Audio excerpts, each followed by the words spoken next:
Assalamualaikum warahmatullahi wabarakatuh. Baiklah, kami akan menjelaskan materi mengenai sampah. Yang akan saya jelaskan, yang pertama definisi sampah, 2 sejarah sampah, ketiga jenis sampah, keempat manfaat sampah, kelima impact terhadap lingkungan, dan yang keenam penanggulangan sampah. Baiklah, pertama saya mulai dengan definisi sampah.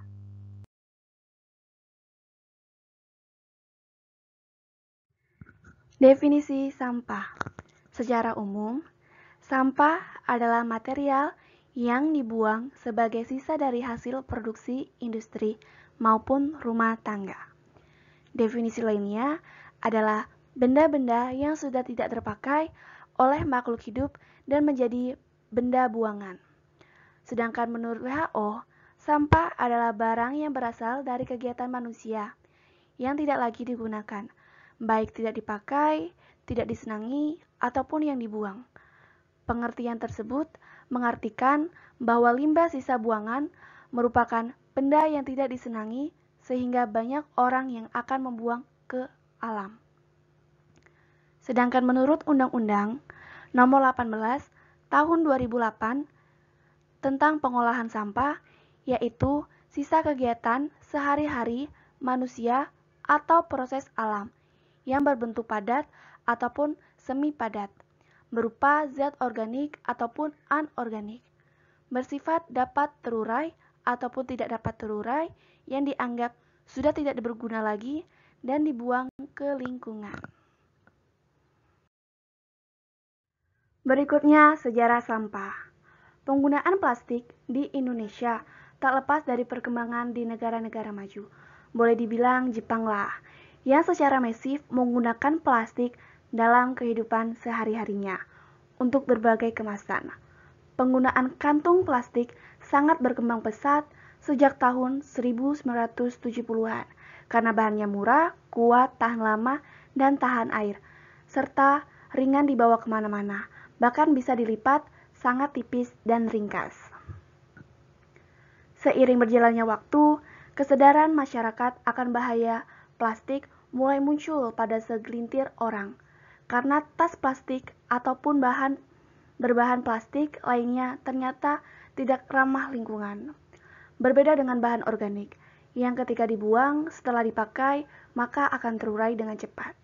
Plastik bahaya, berbeda, tidak dapat terurai dan tidak bisa terurai dalam waktu ratusan tahun.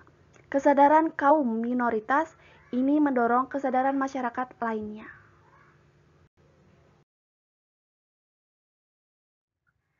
Nah, kemudian jenis sampah. Sampah berdasarkan sifatnya. Ada sampah organik dan anorganik. Nah, sampah organik merupakan bahan buangan yang berasal dari hasil produk berbahan dasar hayati yang dengan mudah akan terdegradasi oleh mikroorganisme atau mikroba. Proses degradasi oleh mikroorganisme berlangsung secara alami. Contoh sampah jenis ini adalah bahan buangan yang berasal dari dapur, sisa-sisa makanan, tepung, sayuran, kulit buah, daun, dan ranting. Sampah anorganik. Sampah anorganik merupakan bahan buangan yang berasal dari hasil produk berbahan dasar non-hayati, baik berupa produk sinetik maupun hasil pengolahan bahan timbang. Nah, itulah jenis sampah. Seperti yang saya sudah jelaskan tadi teman-teman, inilah gambaran dari jenis sampah organik dan anorganik. Bisa kita lihat, sampah organik adalah sampah dari sisa makanan dapur, sedangkan sampah anorganik yang berbahan dasar plastik. Itulah perbedaan dari sampah organik dan anorganik.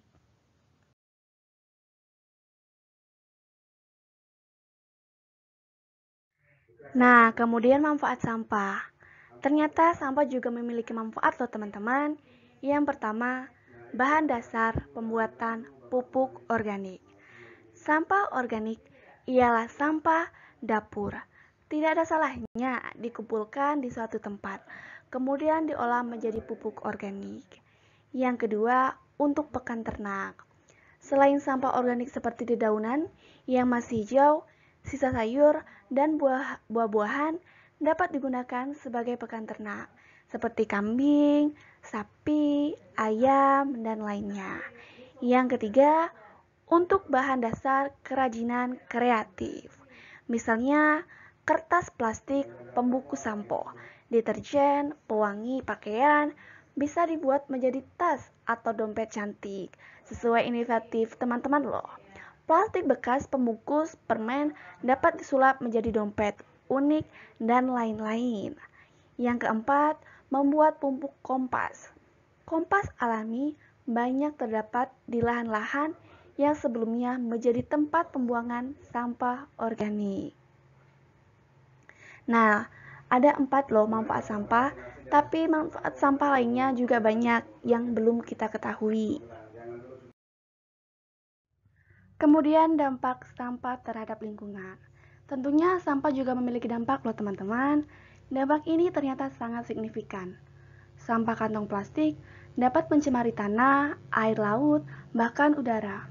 Sampah plastik akan memberikan akibat antara lain tercemarnya tanah, air tanah, dan makhluk bawah tanah.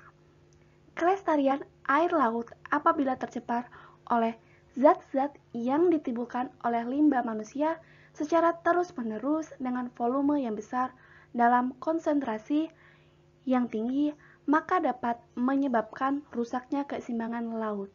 Rusaknya keseimbangan laut dapat berdampak pada kelestarian alam dan terjadi dampak global untuk selanjutnya. Nah, di samping sini sudah kita lihat ya, dampak sampah terhadap darat dan laut. Nah, sangat berbahaya ya teman-teman. Bisa kita lihat sama-sama.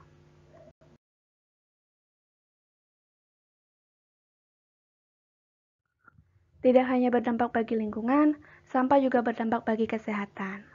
Banyak sekali penyakit yang bersumber dari sampah, seperti hepatitis A. Virus hepatitis A dapat menyebar melalui sampah dan menyebabkan adanya gangguan fungsi hati akut. Penyebaran virus hepatitis A terjadi akibat kontaminasi makanan dan air yang dikonsumsi oleh manusia.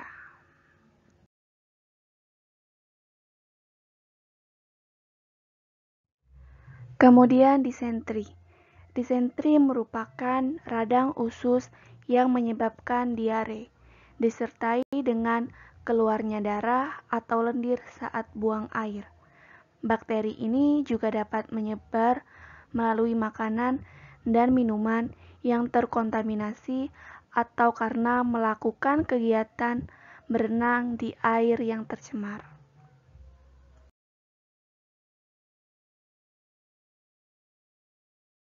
Salmonellosis. Salmonellosis adalah penyakit yang timbul akibat infeksi bakteri Salmonella di dalam perut dan usus manusia.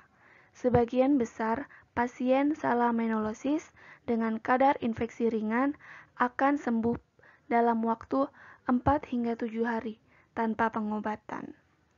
Penularan dapat terjadi ketika seseorang mengonsumsi makanan yang terkontaminasi bakteri.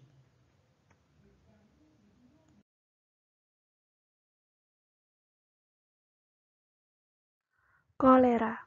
Penyakit kolera disebabkan oleh bakteri Vibrio clare ketika seseorang mengonsumsi air atau makanan yang terkontaminasi oleh fesis orang yang mengidap penyakit ini. Seorang juga bisa terjangkit kolera jika mencuci bahan makanan dengan air yang terkontaminasi. Gejala yang ditimbulkan oleh kolera antara lain diare, muntah, kram perut, dan sakit kepala. Nah, itulah dampak sampah terhadap kesehatan teman-teman. Kemudian penanggulangan sampah. Yang pertama, pilih dan buang sampah pada tempatnya. Kita bisa memilih sampah, apakah sampah kita organik dan anorganik, dan kita bisa membuang sampah pada tempatnya. Yang kedua, habiskan makanan Hal ini juga akan mengurangi penanggulangan sampah dengan kita menghabiskan semua makanan. Yang ketiga, membawa kantung belanja dan alat makan sendiri. Kita dapat membawa kantung belanja kemana-mana dan alat makan sendiri. Hal ini juga mengurangi dampak dari timbulnya sampah. Yang keempat, donasikan barang-barang yang tidak terpakai. Apabila barang kita tidak terpakai, sebaiknya donasikan saja daripada barang itu menumpuk dan menimbulkan sampah. Yang kelima, daur ulang dan buat kompas dari sampah.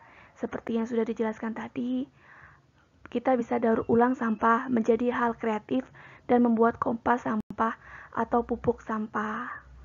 Nah, itulah penanggulangan sampah. Sampai sini, terima kasih teman-teman sudah mendengarkan materi tentang kami.